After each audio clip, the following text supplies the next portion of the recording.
This is the Rate of Rise series from Keys to the Shop. Today we're talking with consultant and Robusta Q grader Cleia Junqueira. Well, hey everybody, and welcome to another episode in the series called Rate of Rise, where we explore elevated conversations on roasting. And this is a series that is brought to you by Roast Magazine. Roast Magazine, which is one of the oldest and most respected trade journals in the coffee industry. Not only do they publish Roast Magazine, which publishes articles from scientists, subject matter experts, roasters, and professionals and business people in the roasting community from around the world, but they also produce books on green coffee, on trade, on roasting, and all sorts of resources for the coffee community, including their Roast Magazine Roast Summit.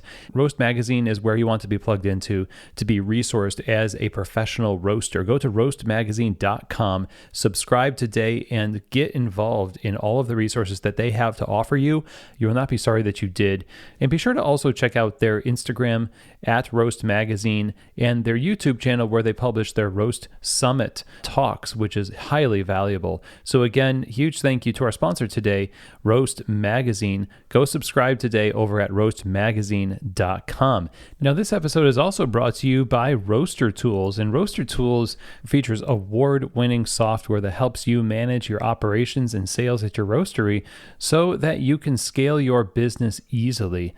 They help you run a profitable roasting business with more ease, less stress.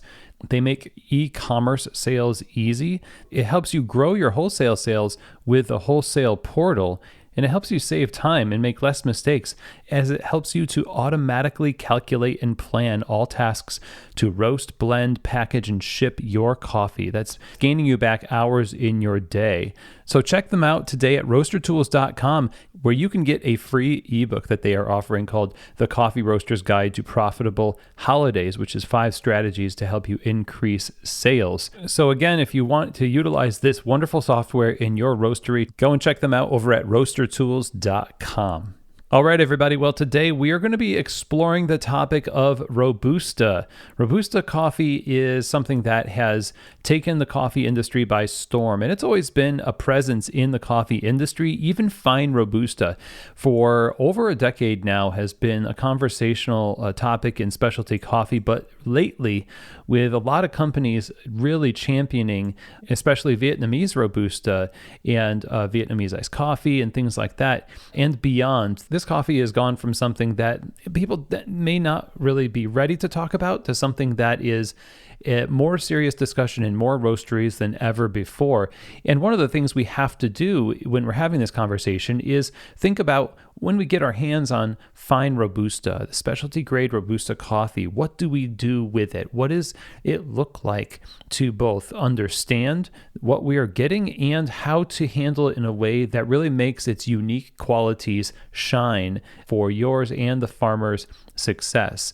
And so to help us with this conversation about how you as a roaster can approach Robusta coffees, I am so pleased to welcome to the show Cleia Junqueira.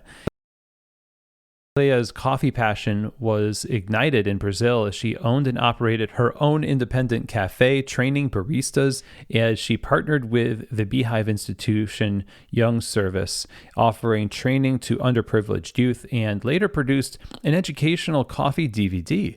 Joining the Brazilian Association of Coffee Baristas in 2007, she judged barista championships and enhanced her coffee knowledge until late 2012.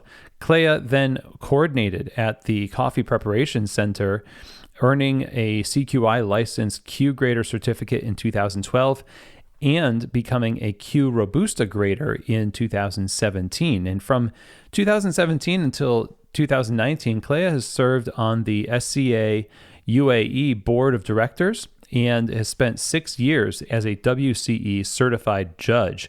As Coffee Planet's head of coffee, she managed quality control and became well-versed in the Middle East coffee industry trends and consumption while actively supporting International Women's Coffee Alliance.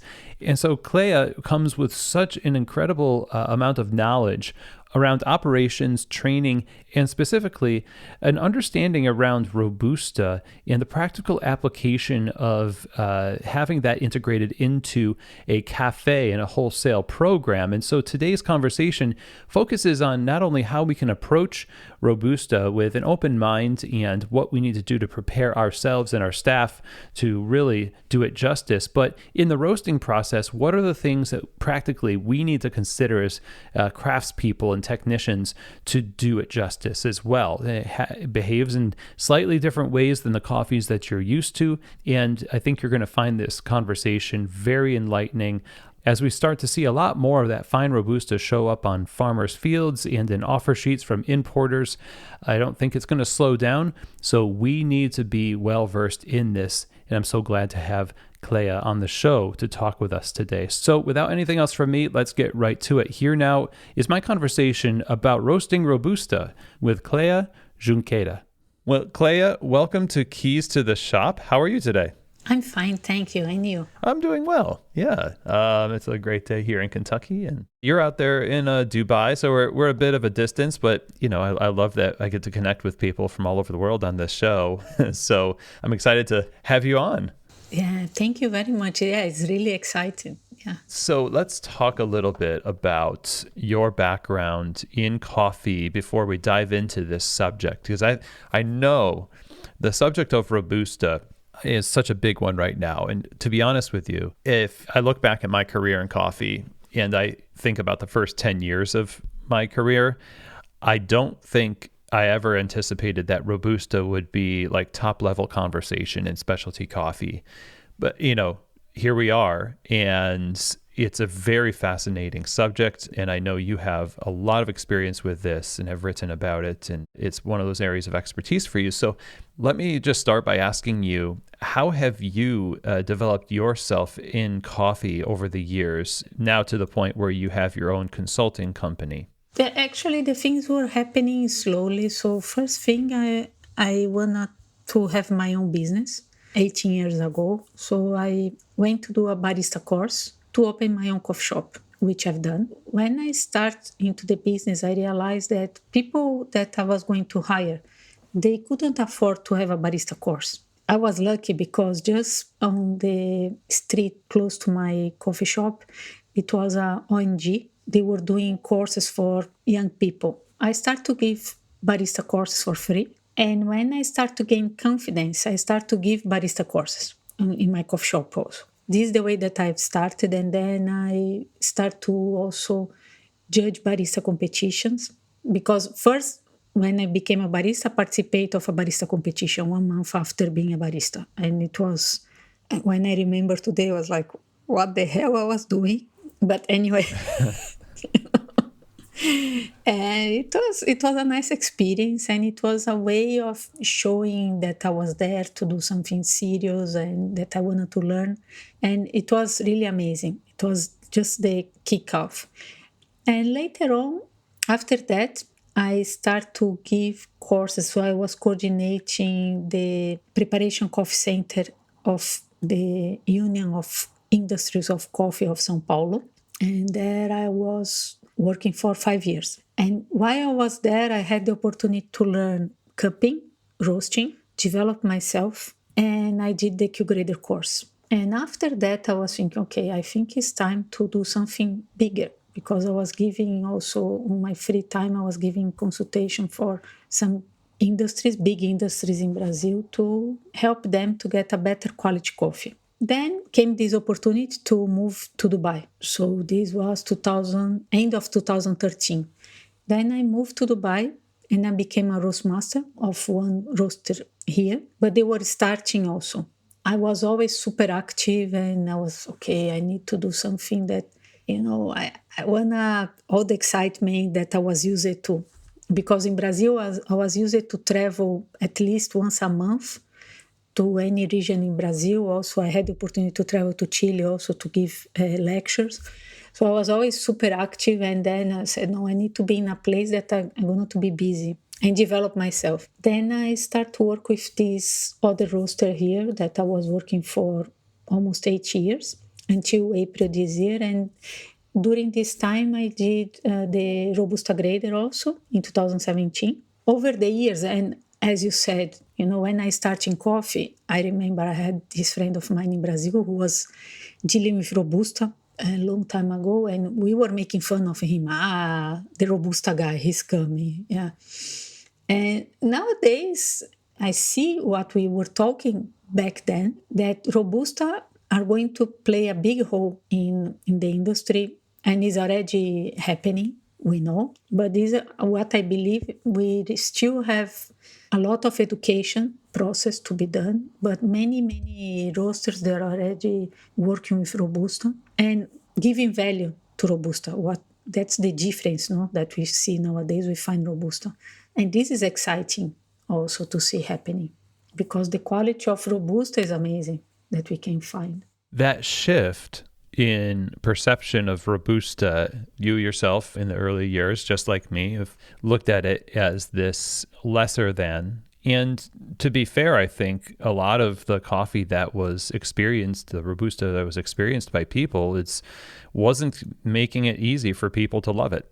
Today, though, it feels like there's a lot more intentionality behind the production of Robusta because of the increased attention to it. Of course, the idea of the changing climate and building resiliency into our supply chain then is part of that equation. But what was it that was sort of a decisive moment for you when you started to kind of change your mind about Robusta, and how do you perceive its shift in the industry? Like, why is that happening? First time I've tried fine Robusta, it was actually this friend of mine. His name is Arthur, and he's Brazilian, and he said, okay, let's try some Robusta. Then he came, we roasted the coffee, we did some cupping, and I was like, wow. And I remember it was also not Brazilian coffees, not Conilon. It was some coffees from Uganda. And I was really fascinated by that. And this is back on 2012, 2013, something like that. And this was on my mind. And then when I moved here to Dubai, of course, in the company, because it's a large roastery here, we used to roast a lot of Robusta.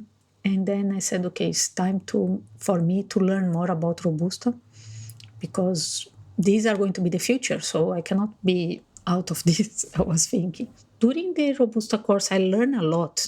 What happened is you have some changes on the roasting process while you're dealing with Robusta. You have a coffee that is much more complex than an Arabica coffee bean.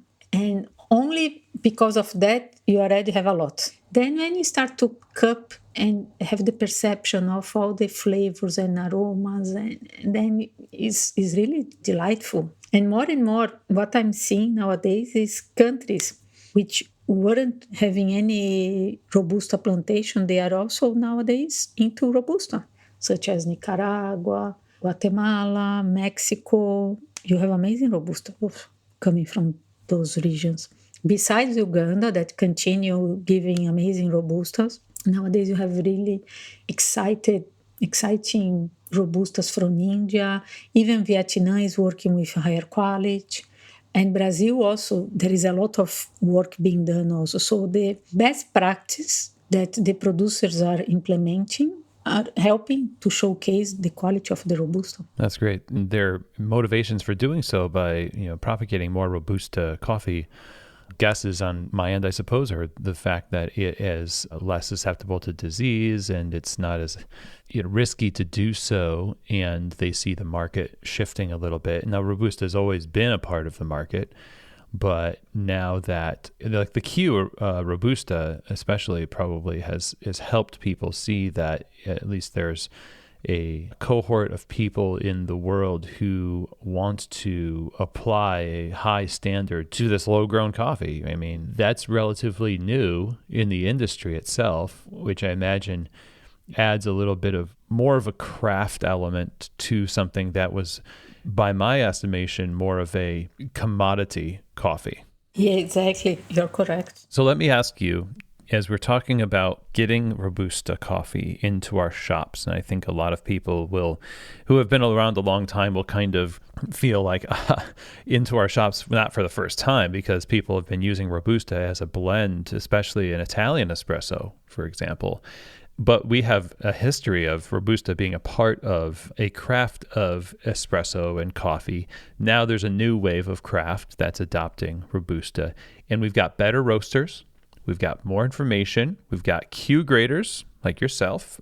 We're armed with some of the best opportunities to express this coffee. So talk to us a little bit about what the biggest factors in Robusta roasting are that make it different from roasting our typical Arabica type high-grown coffees. Okay, the main difference is the density. So Robusta's coffees are going to be usually higher in density. So for that reason, it's much better if you have a blend of Robusta. And this is one thing that I changed when I just came back from my Robusta grader, is to not roast all together. So do a split roast, Robusta separated of Arabica, because then you can really develop both coffees in their best, even for espresso, because usually people do split roast when they are going to grind the coffee or for capsules. But when you do that in a nice way, because the thing is, one thing that was really complicated for us in the beginning was find the right tune for the color and make sure that the color were going to be close one from the other. But the thing is, you need to roast in a different way the Robusta comparing to Arabica. So means playing with their flow to keep temperature, developing time, and also always depend what do you want to do with the coffee. The difference between fine Robusta to the commercial Robusta is higher quality Robusta. You are going to find acidity and higher sweetness. So you can play to bring more sweetness to the coffee and not much acidity, because also if you are going to play with espresso, of course not much, but if you bring a little bit of the acidity of the Robusta, if it's fine Robusta, are going to be really pleasant. So in this way, you can also have a shorter caramelization to increase body and sweetness, or a longer development. This will make a big difference on the roasting, and you are going to bring a really nice espresso. The cream are going to be thicker, yes, it's true, but also much more pleasant than a traditional Robusta, because even though cooling down coffee will change, with Robusta, fine Robusta, the change is much bigger than Arabica, but you are going to have a change for quality also. Let me ask about the difference between fine Robusta and traditional Robusta, as you've been mentioning it a couple of times. When we look to bring Robusta into our coffee shops, I imagine most of us are working with importers who are selecting. If they're going to offer it at the specialty level, then it would be sourced as a fine Robusta. But how do we discern the difference before we even bring it into the cafe? The main challenge, I believe, is to introduce this to your clients. So I believe there is a lot of education to be done to introduce this in a better way. But that's the thing, when you're in a coffee shop, that your customers are already used to high quality. So you are offering them something to try that is new and different. The difference between the commercial Robusta, mainly, to fine Robusta, is traditionally when you talk about commercial Robusta, we are talking about a coffee that has no acidity.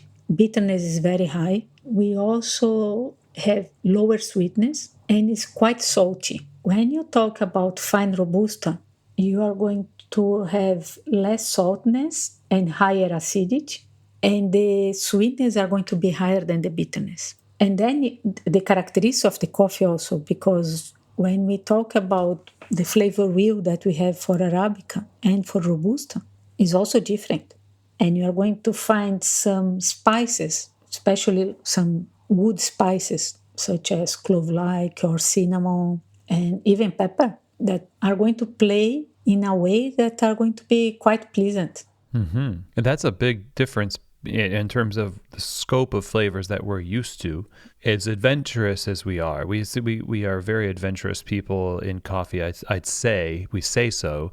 when we get certain flavor notes or characteristics of a coffee, we get really excited. And we've got lots of experimental processes out there that push those traditional flavors to an extreme in fruit, an extreme in floral. But those categories are things that we're really used to playing with. But when we're talking about these spices, the pepper and these things, when you say the words spices and pepper, it doesn't sound terrible, in and of itself. But when you associate it with coffee, I don't know if we're that used to it. So it feels like it's not just our customers that we have to prepare for it. Ourselves, yeah, exactly.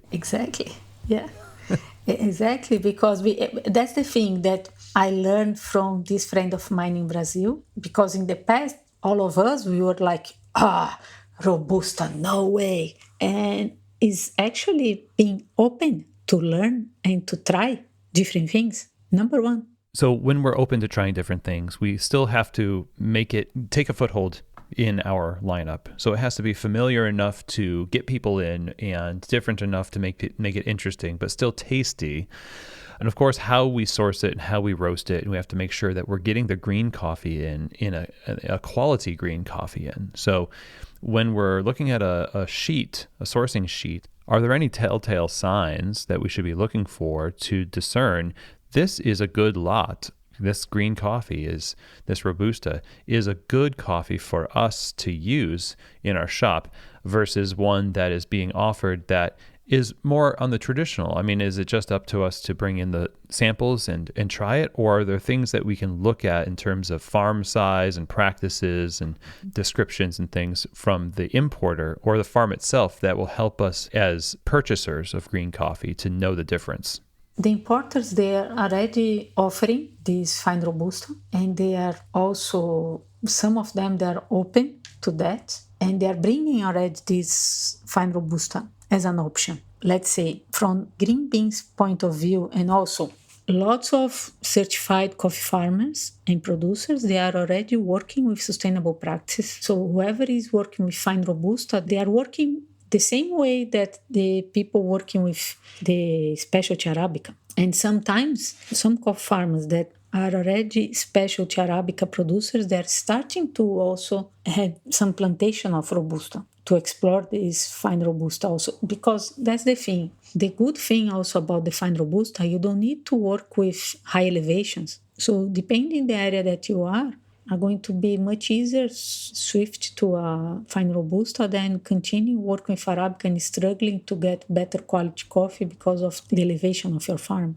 But okay, let's say you have the green beans, you can source it, you are going to find the green beans, and then you say, okay, I'm going to start roasting to offer to my clients. I believe the biggest challenge for a roaster when you start to do that is to offer to your clients that are coming already asking for Robusta blends. Because when they come asking for Robusta blends, usually they ask for Robusta blends because they want a cheaper product. And this is the challenge. So I believe the key for all of this is actually the barista and the specialty coffee shops. So when we demand Robusta as specialty shops, it really is up to us. Like we always say, we need to have customers get used to paying more for coffee. And because Robusta can be sold at a lower cost because of the production being, I suppose, because I'm not a farmer, less involved. It's up to us to, out of good faith and, supporting the sustainability of this particular movement of Robusta, to actually charge more and be willing to pay more for something that was traditionally seen as a cost savings and something where you could build up your profit. And there's nothing wrong with profiting as a business, because you need to stay in business too. If farmers want you to succeed, because otherwise you can't buy their coffee. So what I hear you saying is that there is this perception, of course, that we're going to get this coffee and kind of like we got away with something. Like we got Robusta, so everything's going to be fine because we don't have to charge a lot for it, or we will charge a lot and we won't pass the savings on. I don't know what the answer is to being willing to pay more for Robusta if it's not being sold to us for a lot of money, unless we're, seeking out fine Robusta that is actually being sold at comparable rates to the Arabica. Yeah, because this is what's happening. The price of a fine Robusta is a price of a specialty Arabica. So the challenge is, number one, be adventurous enough to explore this, the roaster. How to explore this and how to offer this to our clients. Because once you start, I believe the movement are going to be very similar of what happened in the past with specialty Arabica. The movement starting on the coffee shop, then are going to continue the movement, to restaurants, hotels, and all the coffee chain. But okay, hotels are always the most difficult for us. If you have a CEO of the hotel, no, I want a very nice quality coffee because I'm tired to drink really bad quality. But once this guy move, the next one are going to they are going to come and say, no, I need to save. I need to have a better product that are going to be lower cost because I have to have more profit. So everything changes. In the end of the day, we come back to the first thing that we discuss is education, is be open to try something new, is be adventurous. And to your point, yes, the hotels and restaurants, they're very price sensitive. They look at spreadsheets, they're cost controlling, accountants, et cetera, are looking at these things.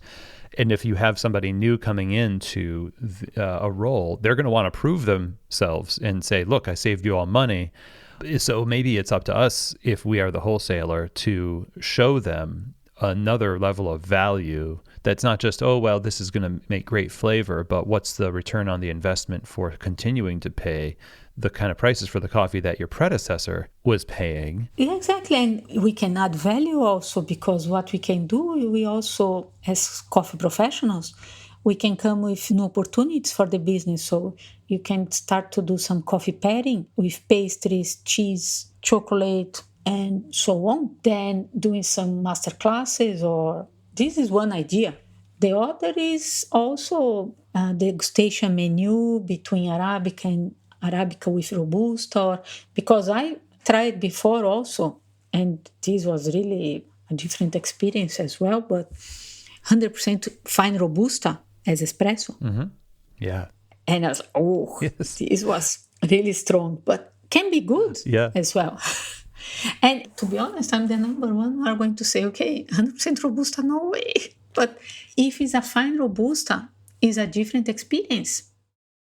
So we have so many ways to explore this and showcase to our customers. Yeah. Let me ask you, because one of the things I hear, and this is not something you've said explicitly, but there's a balance between embracing fine Robusta for its unique qualities, but also trying to manipulate both the production of Robusta and the roasting of it to mimic what we love about Arabica. Is that fair? Is that something that we should be trying to do as roasters, to say, how can we get this to taste very close to what we like in Arabica versus simply embracing the way it is? I feel like there's a balance, because you want to continually develop something and pursue excellence. But what does excellence mean then? What's the balance here? Good question. What excellence means is a very nice question, because other day I tried a coffee from Indonesia that was tasting like a tomato salad. Yeah. I learned that it's quality, but it's a coffee that I wouldn't buy ever for myself. But that's the thing. Nowadays you have so much room for whatever is there of new, and nowadays we have so many fermented coffees available in the market. You have a so wild experience that we can explore. What we learned, let's say 15 years back, you are longer in coffee than me, so let's say 20 years ago, what was quality and what we see nowadays is totally different. And as you said, nowadays we are much more experienced in roasting, in cupping, and much better baristas, more skills also than in the past. That's the thing. So what is quality? What is excellence? So and also I've tried also fermented Robusta coffees that are tasting like whiskey. Hey, like whiskey. Yeah, so you can, let's pair this espresso with a bourbon whiskey, why not? Oh, for sure. Yeah. I remember a long time ago, I was working in a restaurant, and we did a tasting tour of New York roasters for the USBC judges. And it was paired with food. And there was a Indonesian Sumatran coffee from a friend of mine's Cafe Kubal in Syracuse. It was ahead of its time in terms of Robusta. It was really interesting and it was like funkier than any coffee that I've ever tasted before. We paired it with a red wine glazed pound cake dessert course, and it had its place on the table as a accompaniment to something that made it shine, even though it was so outside the box of what people would want from a coffee. It's almost like we're introducing people to things they didn't know they wanted until we introduced it to them. Yeah, exactly. So I believe is what we have to do in our business is one of our duties also explore and introduce new things. Because in the end of the day, we are more exposed to new things than the customer. And if you introduce to them and they like it, they are going to be loyal, they are going to come back, and they are going to bring their friends and say, look, in this place I could explore and I could taste something so different that I've never tried before. And even with cheese, because, okay, for me, coffee and cheese is not too different because in Brazil, we are used with the cheese bread, no? It's our cookie. Yes, yes. I remember first time I did a pairing with cheese here, people were like, wow. And I was like, okay, you like it? That's nice. But yeah. And for me, it was okay. It was an amazing Colombia with lactic acidity. And I brought this grana padano cheese for the tasting. After taste on your mouth, the synergy created a taste of bread and butter. But I couldn't expect the wow effect that came afterwards. And it was really a nice experience.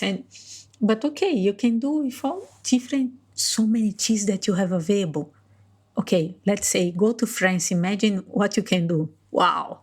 Yeah, and these are all things that help people realize that coffee has a lot of the same kind of variety and experience that some of their foods that they're used to eating have. And it's a gateway for them to be a little bit more adventurous with coffee, which is helpful for the farmer because most farms have experimental lots on their farm to splice and experiment with things that will help them be sustainable in the years to come. And if the market also is willing to embrace experiments in the same breath as they are producing the typical coffees, which we need that status quo to push the industry and be consistent. It seems like that's the parallel. We need both ends of the supply chain to do that. And to that end, it is necessary for us to be tuned into Robusta if we're going to bring it in, to roast it very well. And earlier on in our interview, you were talking about airflow, roasting separately in the roaster. And practically speaking, I'm wondering if you have any other details and advice for people who find themselves with a bag of specialty Robusta, with fine Robusta, and they really want to give it the best shot of success, roasting it well. What are the final great tips for doing that, technically speaking, in the roasting process? Yeah, this is a very nice question. So I believe it's always working with decaramelization. So this way you can increase the body and to bring more sweetness also to have a longer development time. When you work on specifically on this, you are really enhance the sweetness, bringing more body, and the acidity are not going to be that much highlighted because usually you are going to use this coffee for espresso. So you cannot get a coffee with too much higher acidity because then are not going to be pleasant. But a little bit of acidity is always desirable, no? To showcase the quality of the coffee also. And when you're talking about roasting for espresso versus for filter coffee, if we wanted to have maybe the same coffee roasted two different ways, what's the difference between roasting a Robusta for espresso versus filter? Yeah, the roasting are going to be slightly longer. So the timing are going to be slightly longer. For the filter? No, for the espresso. Ah, yes. Filter are going to be lighter, the roasting, even for Robusta. Yeah, development time are going to be shorter also because the development time for espresso are going to be longer than for filter. Honestly speaking, if you have a coffee for filter with that is a blend of Robusta, you can be very surprised how pleasant this can be. I'll bet, yeah. And it sounds as though Robusta, and maybe this is just something that I'm assuming because of the name and nature of the coffee, the increased, what I understand is the increased fat content of the coffee at a lower altitude is able to handle longer development times than you might do with an Arabica. Yes, because besides it's a coffee that can grow in lower altitude than the Arabica, the density are going to be higher. So you can really work properly with the development time. Yeah, so you have to have two different kind of, as a roaster, categories in your mind, even though you might be using different equipment for tracking and doing your roast curves and everything. Intuitively, there's still intuition, even if you're using a lot of equipment. You have to separate that category in your mind as like, okay, I am not going to freak out right now because I know I'm roasting a Robusta.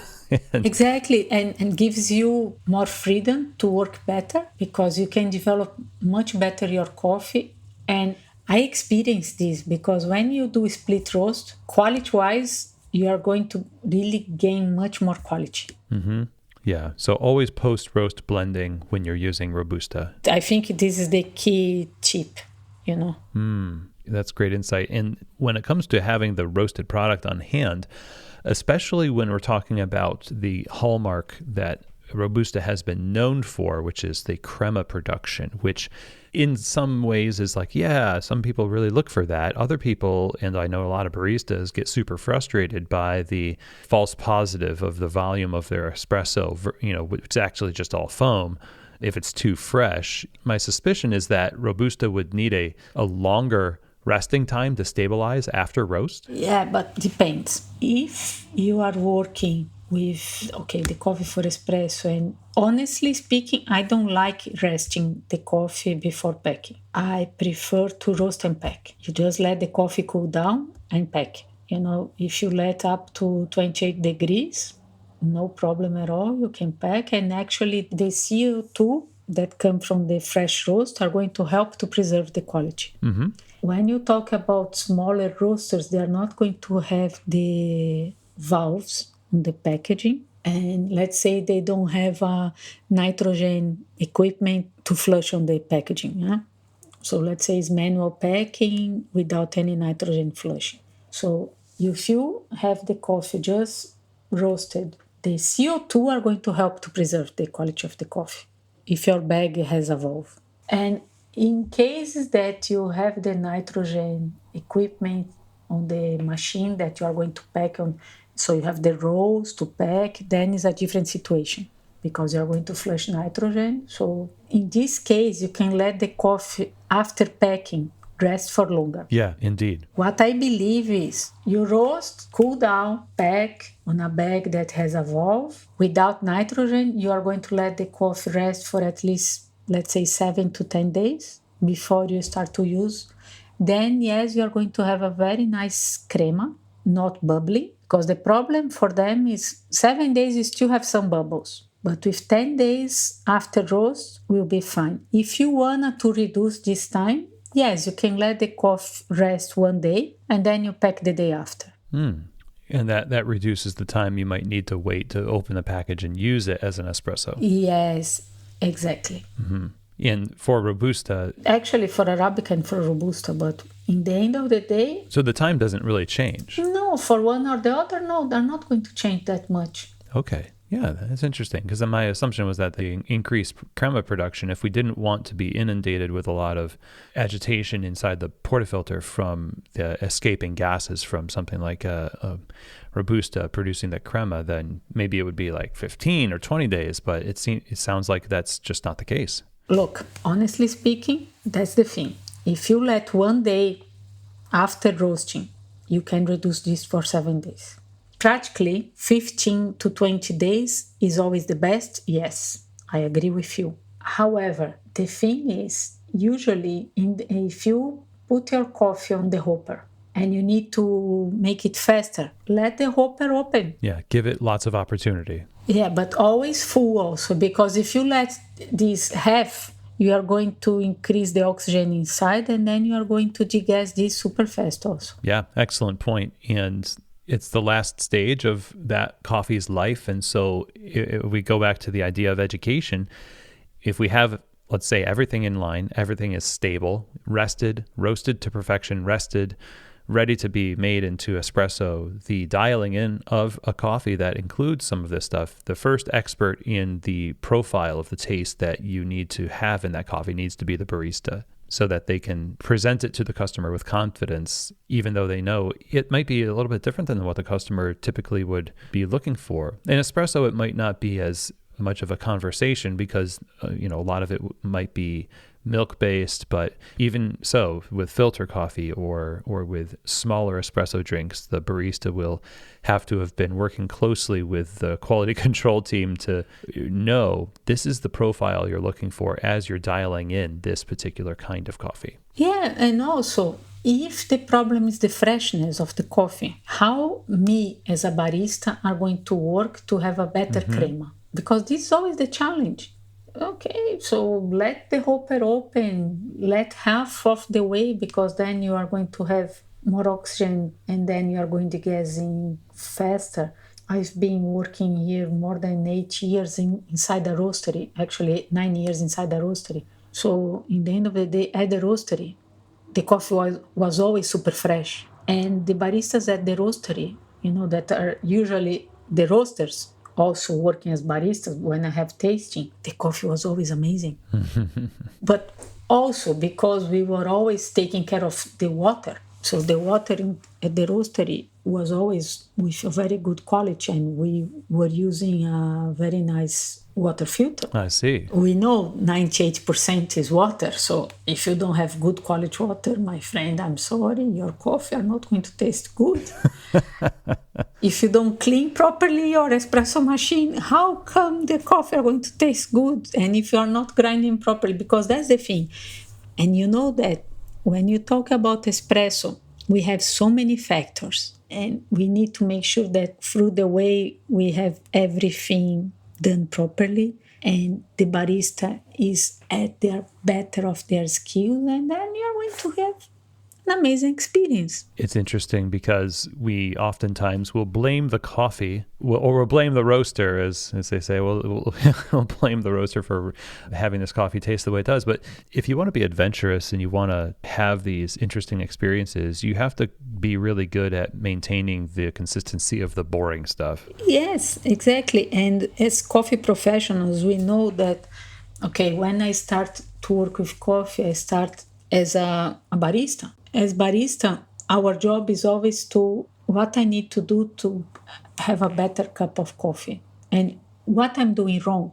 This is the number one question, I believe. And then you try to blame someone else because yes, that's the thing also, is always putting the fingers instead of, okay, let me see what I'm doing wrong, number one, and then removing all the factors and then assuming that I got a really nice bag of espresso roast. So the roasting is done, it's properly done. So let's make sure that I'm going to do my job properly also. Yes. That comes back full circle, I think, to how we have maybe not given certain types of coffees their fair shake in the coffee industry, because we may have been just not doing a great job in brewing and roasting and maybe even in sourcing. But now we have the ability to dial those processes in. And when we get a coffee in front of us today, it feels like whether it's a Robusta or any type of coffee, there's a better chance for us to give it the platform it needs to show what it has to offer. And then we can make a decision. Maybe we don't like it, we don't have to buy it. But we can't make those decisions unless we're doing a great job, no matter what the type of coffee is. Exactly. And nowadays, we have so many options. We are able to control so many factors. Why we cannot offer to our customer the best experience ever. Yeah, even with Robusta, and especially including Robusta, it's something that I think, especially in the industry right now, If you've heard a lot about this coffee and you may have been like Cleia and myself, where you've had your time where you've been like, whatever, Robusta, then it's probably time for you to get some samples and put it through the paces and experiment and taste it for yourself. And these tips that you've shared today are really important ones. And I hope that people apply these to their roasting operations. So I really appreciate you getting on this call and talking Robusta with me. Where can we learn more about what you offer in terms of education for roasters and for baristas alike? On my website, cleiajunqueira.com, I'm always open to learn more and to experience new things in coffee. And coffee is a journey, and we are always learning every single day more and more. Well, thank you very much for helping us learn today. And we'll link that up in the show notes. But again, I really appreciate this conversation. Thank you. Thank you very much for your time also and for the opportunity. It's really nice. Well, everybody, I hope that you enjoyed that conversation. A lot of things Cleia brought up today are so important for us to apply in our roasteries.